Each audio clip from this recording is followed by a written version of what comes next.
Bayisongela izwe lonke anjena linye lo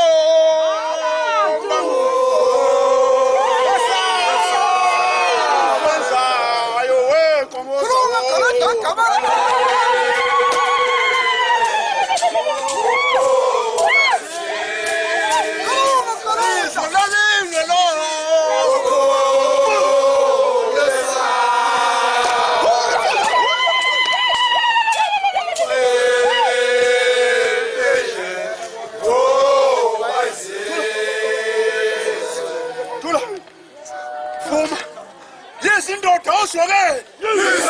yaseNewyork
esasondini esakwaKhetha esakwadla amahlahla esakwaLinduzulu baba uphimisa nje ngithi babani isipha uMntwana isipha bayabona hlanga lomhlaba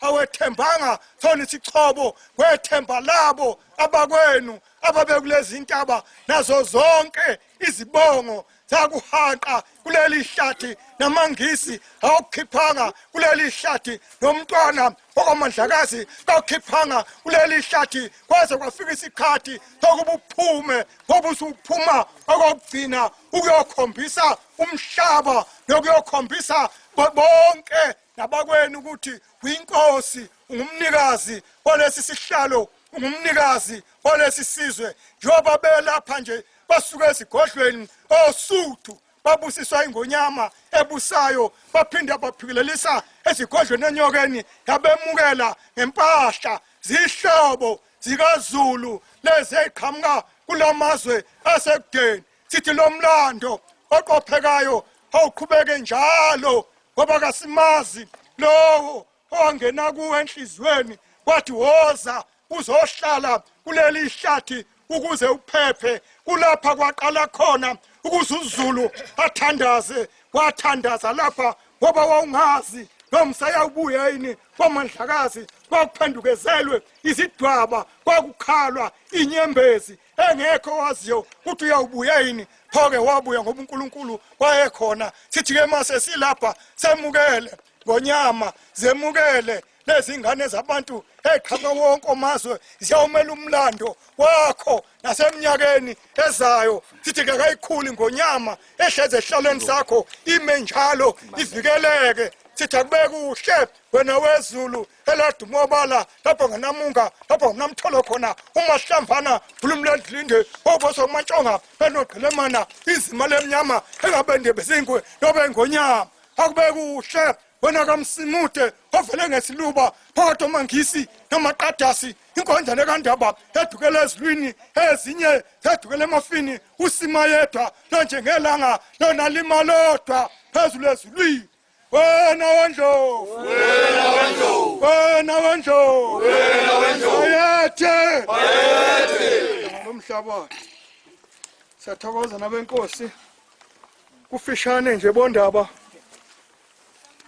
nani ihlobo enifike lapha nifike endaweni emqoka esizweni sakwaZulu ayikho indawo emqoka eyakhusela inkosi yakwaZulu ingakazali Mntwana kuba bake bayibulala ingakazali Mntwana ngababukho lobukhosi esinabo namhlanje ngakho ke manila nilapha inkosi uDinizulu yathatha khona amandla ineminyaka eyishumi neminyaka eyisithupha qala ukuzongena lapha kodwa yakwazi ukulwana ezithazayo yayinqobo kulomuzi ke khona abantwana benkosi aboqala abakwada ingubo nabaseblinganto balethwa ngonyama uDingana kuba kube ibona abazobheka le ndawo ngoba yayibonakala ukuthi izigodlo sifanele ubukhosi emuva kwengonyama uDingane nengonyama uMpande nayo yaphinda yenze njalo yaletha uMntwana uKhwana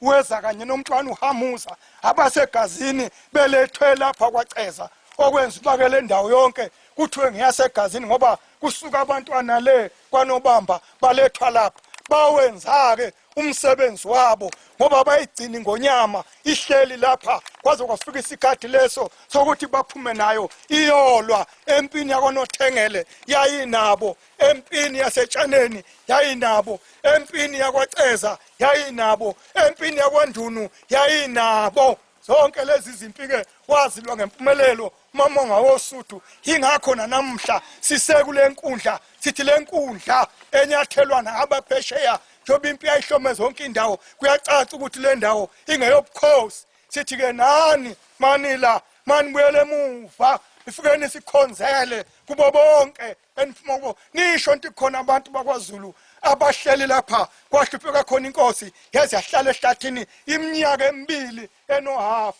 lokho ebengwedlulisa. I'd like to start off by thanking our visitors on giving us the ears, if I may say. Njengoba sesizophetha ke umcimbi wethu ngiyafisa kala ukubonga ihambeli zethu ukuthi sikwazi sinike indlebe.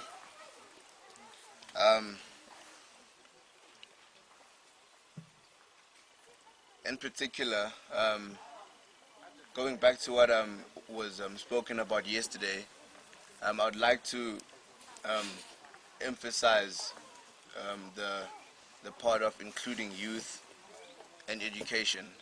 Njengoba ke kade ngigcizelela enkulumeni yami yayizolo ngiyafisa ukugcizelela nje kakhulu ekuthenini uma senza lemsebenzi senze isiqiniseko ukuthi intsha iba yingcenye ifundiseke ithuthukiseke ngokwezemfundo. A couple of months ago, I came here to speak like about my agricultural endeavors. Enyangeni nje ezimbalwa ezedlule bengikhona ngapha kuso izigodlo ngizokhuluma kakhulu ngezolimo. During the meeting that uMntwana hosted, we ended up speaking about what the youth in this particular place needs and what can I do as a prince to help their needs. Njengoba kade ngingapha emzini wenkosi esigodlweni. uMntwana obengapha esihlangothini lami kwesokunxele. uMntwana osenqaba kutholwa. Kuningi okuvelile kodwa intsha yangapha intsha inqaba engonyama ibe nezinto ezibalileyo ezizidingo ekumele ukuthi zisondezwe ezizinsiza kwezolimo ezizidingo ezingekho. So to the professors, to the students, if there's one community, if I may say, to start the exchange program with, it's the community of this very location we are at right now. So ngiphonsa inselelo kakhulu ngithi kongoti bethu usolwazi abakhona phakathi kwethu izidudeni zethu.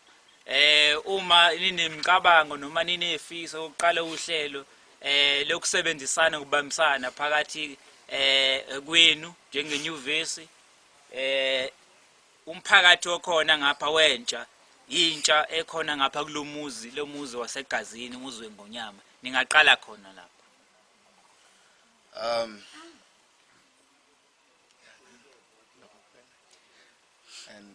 And thank you very much. Thank you very much. Siyathokoza kakhulu yilokho bekusenhlizweni yakho. Wena wendlovu.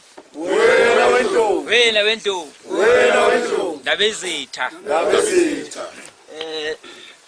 We are very, very thankful. As the Prince have said, we've come to the best time of the day where we've got from yesterday, quite an amazing moment. I want to thank in particular as I've been leading the direction of the program, coordinating here and there. I also want to say just a few words from my heart.